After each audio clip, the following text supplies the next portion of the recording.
Tottenham against Brentford is Tottenham's biggest game of the season so far. It's Frank's opportunity to potentially save his job and then build a platform off the back of that as well that Spurs can use to kick on going into December, January. I'm going to talk in this video about how one of Brentford's main attacking strengths has actually also been one of their weaknesses. I'm going to talk about how we break Brentford's 4-4-2 out of possession down. We're going to talk about their dreadful away record this season and some of the patterns and some of the goals they've been conceding. The rotations that they made against Arsenal as well, and the players that will be coming back in for this game. Their kind of lack of pressing as well. And if you do want more Spurs Brentford content, I did a podcast yesterday for Only Tottenham. Make sure to go and subscribe to my new pod in the link in the description. I did a podcast with Mike Johnson from the Ealing Road, who kind of gave a Brentford fan's perspective on everything that's been going on with Thomas Frank this season, kind of harking back to the early Brentford days, and are there some similarities, are there some patterns? Is there hope for Spurs fans still with Thomas Frank? Should we be more patient? And we also kind of spoke in depth about what Brentford might do tomorrow potentially as well. So after you've watched this, make sure to go and watch that podcast. I think it's really, really insightful, whatever kind of end of the Frank in, Frank out spectrum you're on. But we've got a game to play tomorrow, so we're going to talk about that and the Spurs setup in this video. But before we do that, make sure to like the video if you do enjoy it. Make sure to leave a comment with your lineup prediction, how you feel about the game, all that kind of stuff. And also make sure to subscribe to the channel. I've been uploading a lot more regularly over the course of the last week. I feel good, back into the groove, even though the results haven't been good with Spurs. But are we going to get one tomorrow? So with Brentford, right? So Brentford this season, they, a bit like Fulham did. Fulham had won an away game actually coming into the game against us last week. But they've got a very poor away record. Fulham have leapfrogged them in the away table, but Brentford have won one game away from home and lost 6. Tottenham, obviously the best away record. Brentford's home record, they're 3rd in the league, and Tottenham are 19th. So again, it's a battle 2 weeks in a row of a team with a very, very poor away record and a team with also a very, very poor home record. Brentford, there's a lot of intangibles in this game in the sense that it's Frank versus Keith Andrews. It's the master versus the apprentice. There's narrative there. There's things that can't really be contextualised with the tactics that play into this game from a psychological point of view as well for the fans and also even the managers themselves. It will be on Thomas Frank's mind. Brentford will know how Thomas Frank wants to play better than anybody, right? In terms of setting up, like one thing that Mike spoke about in the podcast last season that Thomas Frank did that actually made me excited for when Frank did come in was, and also, by the way, I did do kind of an in-depth breakdown on what's going wrong with Thomas Frank and Tottenham at the moment, so make sure to go and watch that after this as well. But one thing Mike kind of spoke about is Frank's ability last season to dominate the teams at home and also away to an extent at points in the season that they knew they were better than and actually struggled more against the bigger sides, whereas in previous seasons they'd been better against the bigger sides and struggled to kind of punch down. And we're seeing Thomas Frank struggle to punch down right now, even though he wasn't necessarily doing that last season. So in terms of how, you know, Frank might want to set up in a game like this against a team who are going to sit slightly deeper in this kind of 4-4-2 shape out of possession with Damsgaard and Thiago, a team that doesn't then tend to press too high. If you look at the PPDA in the Premier League so far, the season passes for defensive action. Only West Ham, Sunderland, Palace, Everton, Burnley and City have a lower PPDA than them, so they're very happy to sit off and allow Tottenham to have the ball. That's very much the case with Arsenal as well. They had 38% possession there at the Emirates. Their game was very much kind of focused around winning those duels, trying to hit them on the counter-attack, as was evident in the setup as well. They went with a back 3, a 5 across the middle and a 2 up front. Mike certainly seems to think that that's not going to be the case tomorrow. He's going to go with a bit of a 4 because I feel like Brentford will feel like they can get at Tottenham. They can hurt us because of the lack of confidence that we've got going into this game. But with Brentford and their poor away record so far this season, the 3 points picked up on the road. The one win off the top of my head came against... Who did their one win come against? I know they beat Bournemouth in the League Cup early on. It was West Ham. That was it. And they were very good that day, actually, Brentford, but West Ham were very, very poor. Very poor. But as I said earlier, one of the biggest things that Tottenham have got to watch out for from a Brentford perspective is them putting balls in the box, mainly from set pieces and long throws of Michael Coyote and his incredibly flat delivery. But one thing that's been one of Brentford's biggest strengths this season in terms of causing chaos in the opposing penalty area has also been one of their weaknesses. Now, this was also the case with Fulham last weekend when I spoke about this, about their inability to defend balls coming into the box. Everton absolutely battered them, but there is a far bigger pool of games where this has consistently happened to Brentford, where teams have been able to get at them. A lot of the time it's down Brentford's left-hand side, their right-hand side. This happened with Arsenal in the week with Madueke and Ben White kind of making this overlapping run here to get around the fullback, to get around Madueke and get around the fullback. And it's Mikel Merino that obviously scores the goal, right? And you've got Brentford here defending with 1, 2, 3, 4, 5 in the box. Arsenal have got 3 men, Rice at the back post, Martinelli and Merino. Look at Merino make this run. It's Pinnock at centre-half. You've got, I think that's Aya in there as well. So there's 2 looking after these 2 here for Arsenal. Merino, when Ben White receives that on the overlap, Brentford's defence are so static that it's so easy almost for Merino to make the run into this space. And Merino's got good box instincts, but Tottenham have got players like that as well with Richarlison, and is able to get in between those 2 centre-halves. I think it's, who's that there at the left side of the back 3? I think it's Vandenberg, who came from Liverpool. He's not even looking, has no real awareness of where Merino is. He's blindsided by him. Pinnock blindsided by him as well. The rest of the Brentford defence just static. But it's been a consistent theme. If you look through all of their away defeats this season, pretty much they've conceded goals, decisive goals in games from balls into the box. Granit Xhaka here early on against Sunderland. Wilson Isidore getting between the 2 centre-halves, Nathan Collins and Sepp Vandenberg there, and a header into the back of the net.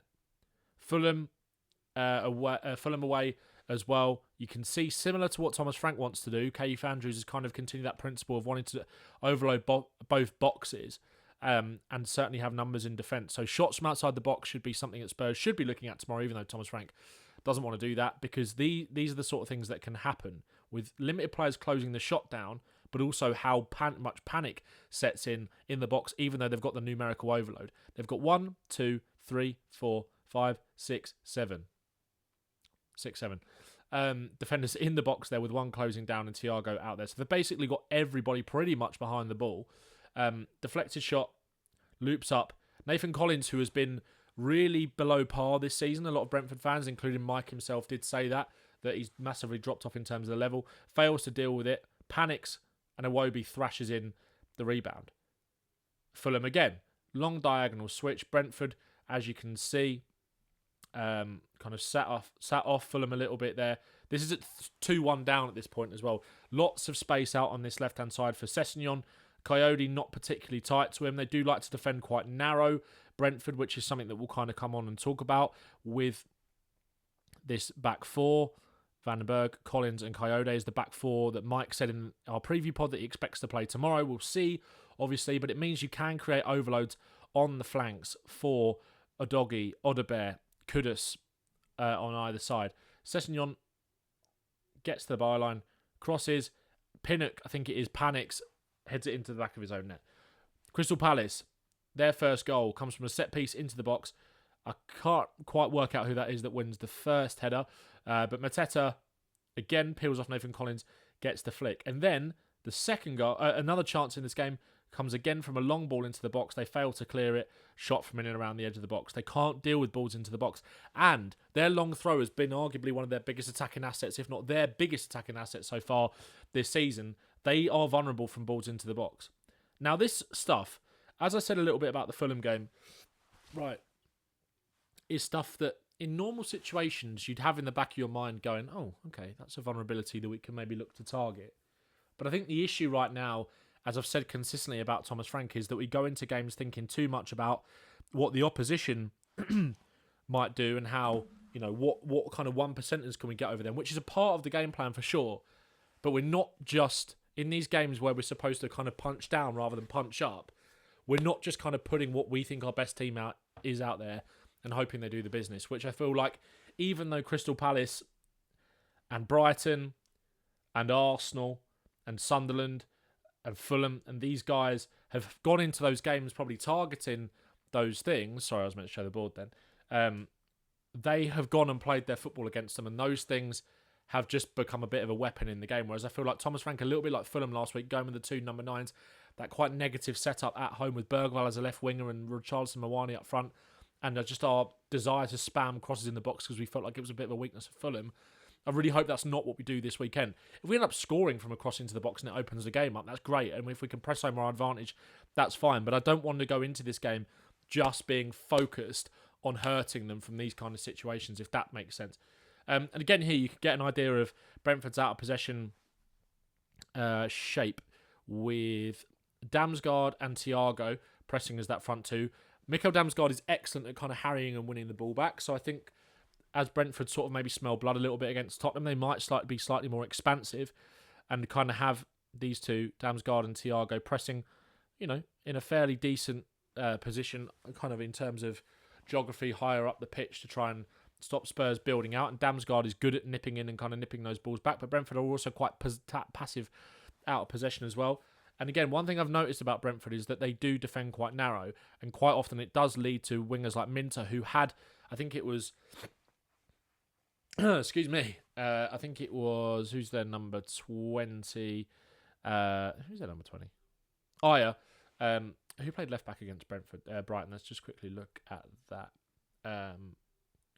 So in that game, it was Aya that played at left back. Mike thinks Hickey might be back for this game. But again, you've got a right footer kind of playing on that side. They've been able to... Good teams have been able to isolate their fullbacks quite well. And if you can get Kudus 1-on-1 against Hickey, Aya, or even Rico Henry, who Mike seems to think isn't going to play, Minter is an excellent winger at being able to go to the byline, which actually happened for the Brighton second goal in this game, if you go and watch that, but also come in here, just like Kudus does. And it's actually a really good cross from a deeper position. Minter here gets the cross into Welbeck, who makes the run off the two centre-halves. Brentford's disorganisation at the back has been a real problem for them this season. So like I said, those are areas where Spurs can kind of target them. But I just also want to see us go and put out a team that wants to play positive football and try and play through the middle of the pitch. Obviously, one thing we've got to be wary about as well is Brentford's threat on transition. Sharda and Ouattara kind of making these runs in behind. A feature of their play this season at home, actually, against a lot of the bigger sides that have had good success against. And that kind of goes back to Brentford being a little bit more of a team that punches up rather than down under Keith Andrews this season. Jordan Henderson. So you got Sharda and Ouattara making those runs in behind, and Jordan Henderson has been excellent when a kind of turnover happens or a team kind of commits themselves a little bit. He's been excellent at finding this ball over the top in behind the fullback for Brentford, for Sharda to run onto mainly, but Ouattara as well. So that is something to watch out for Brentford tomorrow. But when we're thinking about what we can do, I would just quite like to see Tottenham try and play some football tomorrow. That's what I want to see. And if it's not working, and if we have to kind of resort to just trying to lump balls into the box and hurt them that way, that's, and to get a result, because we desperately need a result. But I also want to see a performance against a team that we are better than to go and be convinced by. The last time I felt like I was genuinely really content with a Tottenham 90 minutes at home, a whole 90-minute performance, was probably the last time we actually played Brentford against Thomas Frank, really.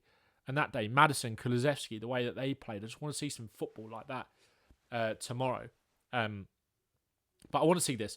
I wouldn't mind seeing Bentancur in that midfield, although I also would quite like to see Archie Gray in there, give him kind of another opportunity.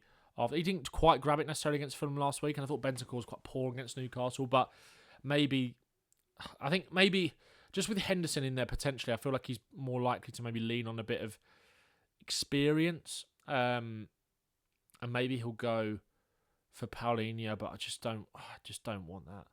So if it was going to be one of those guys, I'd probably rather it be Bentancur, to be honest. But I feel like Bentancur does tend to play better in these games without Paulinho against him. In these games against Copenhagen, etc., he's actually looked more better without Paulinho alongside him and a little bit more like himself, whereas maybe away from home, not so much. Anyway. Obviously, this kind of out of possession shape Brentford in that front too. Can we kind of work the ball quickly into Kudus, who can isolate that fullback 1v1, probably this kind of little pass down the line, or kind of work the ball through the Forsberg, or kind of pop it out there, and Kudus can either go this way or this way to kind of swing crosses in, or get to the byline and stand it up with kind of runners coming into the box. Also over on this left-hand side, I think this triangle is, in my opinion, has been key to Tottenham playing some of the best football we have this season. Udogie, Odobert and Simmons. I just think that's something we need to see on a more consistent basis, that against a team that kind of sits in, those players are intelligent. If Simmons kind of receives the ball in that pocket with that straight line pass from Van de Ven there, he can turn, he can drive, but also he can combine. It can also be a doggy kind of receiving it in there with Odobert out here, Simmons kind of in this position, or Simmons kind of receiving it wide, Odobert kind of playing in the pocket. That triangle out there has been key for Tottenham to play some of their best football. I also think Matisse Tell is worthy of a shout in this game. I thought he had quite a decent cameo. Maybe you can kind of replicate this dynamic with him as well. He's someone that does like to get shots off from these kind of positions too. And again, with Brentford kind of wanting to overload both boxes and kind of get numbers back in defence and try and just get men behind the ball. Having players like Simmons and like Tell who aren't afraid to get shots off, and Bergvall as well. I need to see Bergvall deeper, man, as well, to kind of help us progress the ball through the thirds. Him kind of wanting to come and pick it up off the centre-backs here, kind of draw them out a little bit more, because then they're probably more likely to they're more likely to press someone like a Bentancur, I guess, but if he's got someone like Bergvall alongside him who can do a lot of that progressive stuff, and kind of exploit the space when they sort of have kind of committed themselves a little bit more, and then kind of maybe Romero sort of just punching these balls straight into kind of these pockets, etc., to exploit the space that's in that 4-4-2 shape, then I just want to see us play some good football. That's really what I want to see. That's probably the lineup I'd go with, actually. I'd maybe give Tell a chance over Odobert, but either of those two I'm kind of happy with, to be honest. I think Kudus definitely has to play. I think he can be key in this game in terms of those crosses, but also just like creating something, beating a man, combining with these guys.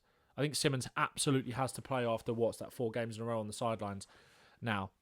I think Udogie, despite, wasn't a great performance in the week, I guess, but I just think Spence in these kind of games really does slow our kind of build up down and stagnates us. So I think that left-hand side is really key with Udogie and Simmons, and then one of Odobert and Tell. Maybe Richarlison over Mawani just because of his box presence, but again, Mawani, technical player, likes to drop deep, maybe kind of draw these centre-backs out a little bit more, can combine with those other players in that pocket to make things happen. But yeah, I do just worry that maybe Frank is, I don't know if he'll go 2 strikers again like he did against Fulham and play in that kind of more way that the only way we wanted to create chances was spamming crosses. I hope that's not the case, but we shall see. Look, it's a big day for Thomas Frank tomorrow. Old club, they're going to be bang up for it. They know exactly how he is maybe going to want to try and break us down.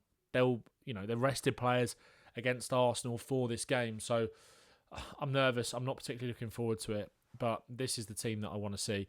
If you did enjoy the video, make sure to like the video, make sure to subscribe to the channel, go and check out the podcast that I did with Mike ahead of the game tomorrow, and also go and check out this kind of broader evergreen more video on sort of the major problems with Thomas Frank's Tottenham. I've had good feedback on that so far as well, so make sure to go and do that. There'll obviously be more of an instant match review as well after the game tomorrow, and then kind of the breakdown coming on Sunday.